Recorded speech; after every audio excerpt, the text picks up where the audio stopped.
Good morning, everybody. I hope everybody's doing well.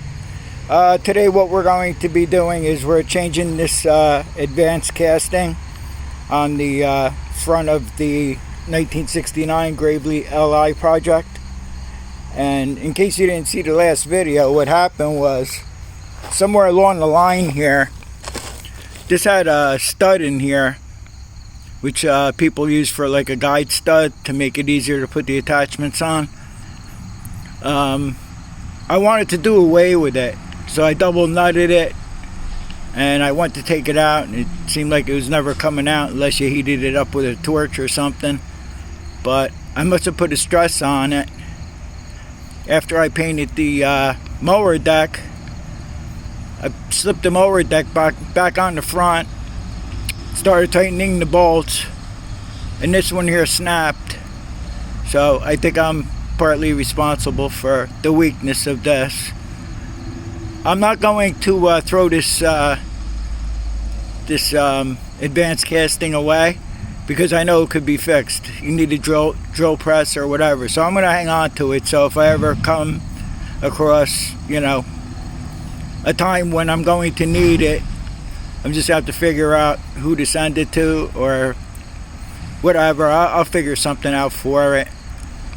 And another thing I noticed, like after this happened, I was watching one of Stephen P. Turchek's videos.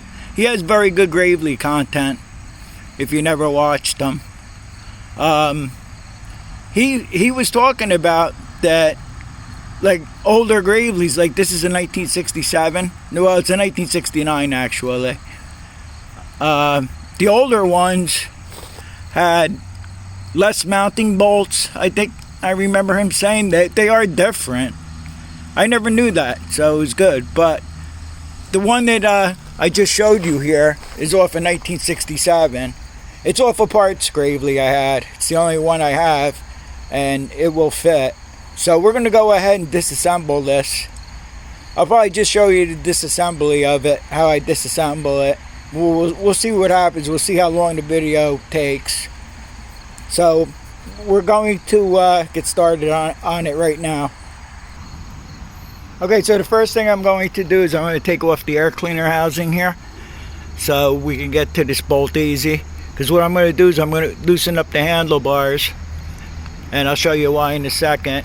And I'm going to take this heat shield off. This way we can gain access to the nut holding the handlebar on here. And the reason why we're doing that is because these bolts that hold the handlebar on go into the advanced casting. So I'm going to go ahead and start taking that apart.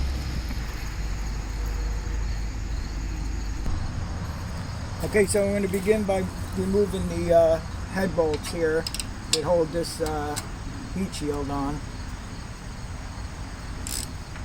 I know it'll come out easy because I had it all apart already from when I did the engine work. This is the project that never ends.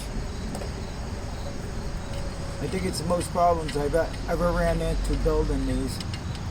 But you're working with something that's very old, and you just have to have a lot of time and patience to do it. So now you have to watch out. There's spacers in here that hold the shield up. You can see that.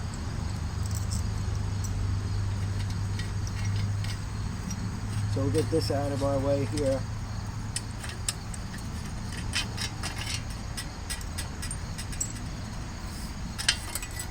Get this out of the way.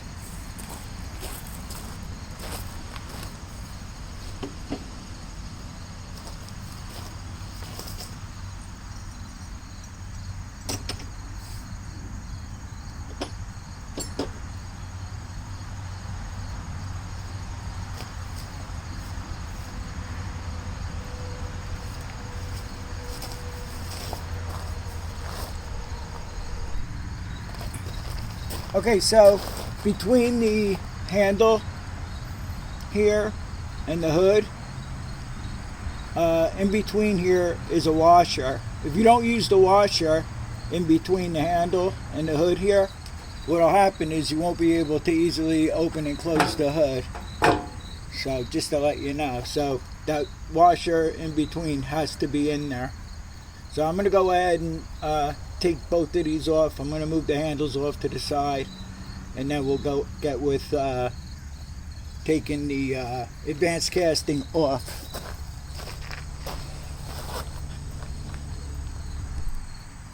Okay, next thing I'm doing is I'm taking the PTO lever off and the whole assembly here, and then we're going to have to take out the PTO gear here in order to slide out the advanced casting.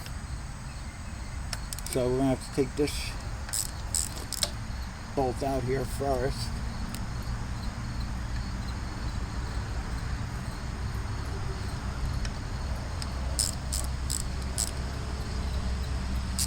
Oh, if I remember correctly, I had to use a wrench on here. I don't think you could get a socket on it. It's a 1/2 inch socket or a wrench you'll need to use.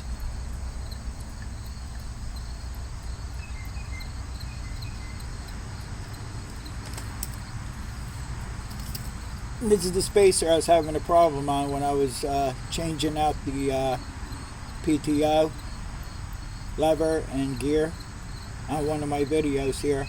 And what it was this had all rust around it, and it was stuck inside the lever here. So once I cleaned that up, it worked fine. That was something that I forgot that used to happen.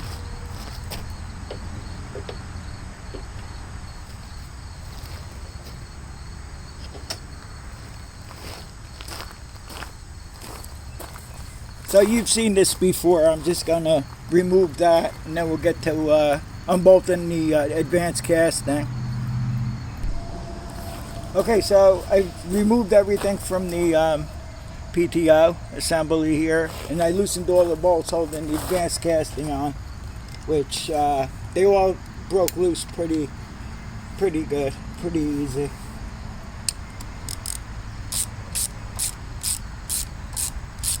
What I'll end up doing is, before I put it together, is I'll just run the bolts on the wire wheel, clean them up some.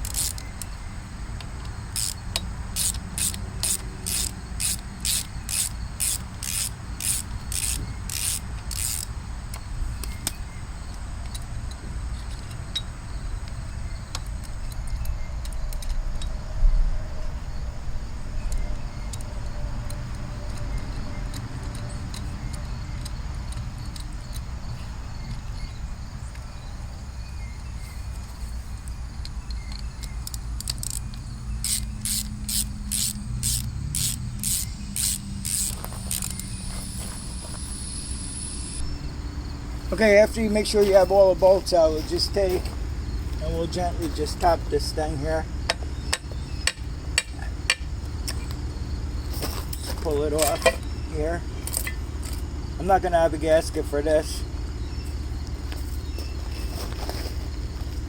I would just set the old one off to the side. And right here is your reverse forward clutch assembly, which I know is in good shape, so we don't have to take it apart. I don't have to inspect that or anything like that, but just to let you know.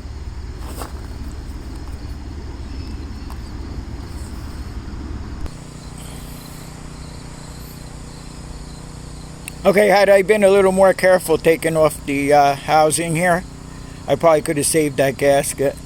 But I suggest that you replace the gasket. I'm pretty sure, like GT Gravely tractor parts, I'm sure they probably have it. Or Richards, I notice a lot of people use Richards.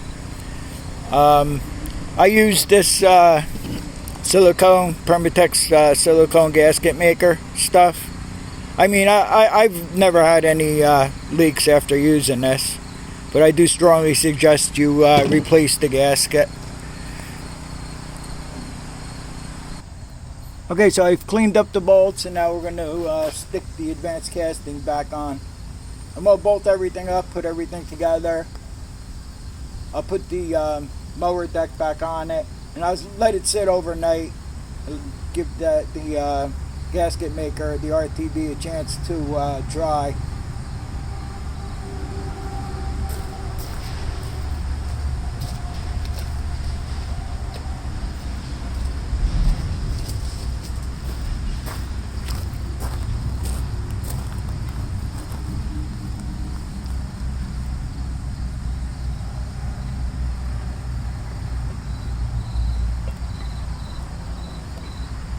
Nope, we can't do that yet.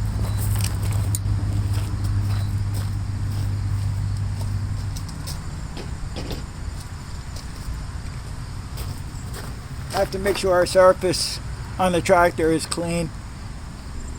Okay, the surface is all clean, and we're going to try to put the housing back on.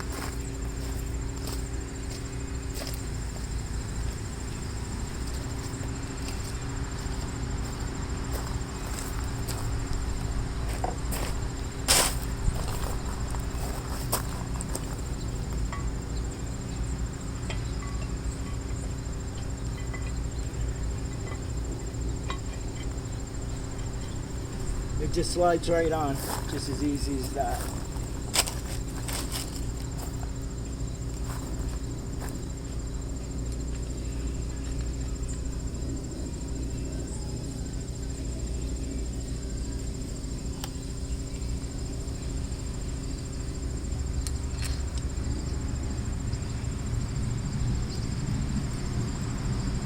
And next you're going to install all your PTO stuff as seen on other previous videos.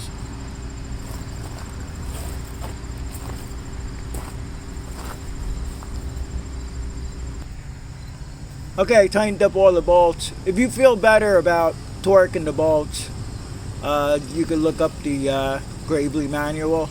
Get the Gravely manual and torque the bolts. I just tightened them up as tight as I figured they should be. Okay. Okay, there was one more thing I wanted to mention before we wrap this up. I put the rest of it together, as you could see. What I normally do is I use a jack towards the back of the tractor to put the attachment on, which makes it a whole bunch easier. I still have to tighten the bolts on there. But I just want to mention another thing. When you have electric start and you have the battery in the way, or the flat hood that's in the way, it is probably a good idea to have the stud in the front here, the one that broke. Okay, that's going to be it for today. Thanks for watching. I'll see you on the next one.